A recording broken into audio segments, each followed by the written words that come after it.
देवरोड ते निगडी माझा प्रवास असतो. 10 रुपये तिकीट असतं, पण त्यांनी 20 रुपये केलं आहे. तर म्हणजे ते आता खूपच हार्ड झाले म्हणजे कॉलेजला यायला जायला. तर 10 रुपये आमच्या सोयीनुसार कसं बसचं तिकीट आम्हाला परवडायचं. पण आता घरचे पण आम्हाला पैसे वगैरे देतात, तर महिना काढणं आम्हाला थोडा अवघडच चालला आहे. तर त्यांनी कमी करावं ही विनंती आहे त्यांच्याकडनं.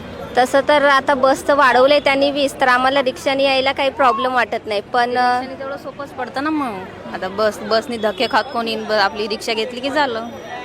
बरं, तिकिटात दरवाढ जरी झाली असली तरी बससाठी वाटच पाहत बसावं लागतं का? हो, कारण रिक्षावाले इथनं 100 रुपये 200 रुपये म्हणतात देवरोडपर्यंत जायला. तिथं तर 20च रुपये घेतात. तसं तर मग तिथनं यायला आम्हाला सोयीस्कर होतं, कारण 20 घेतात. पण इथनं घरी जायला आम्हाला 200-100 रुपये असे ते रिक्षावाले म्हणतात. तर बससाठी आम्हाला वाट बघावीच लागते आणि 20 रुपये देऊन घरी जावं लागतं.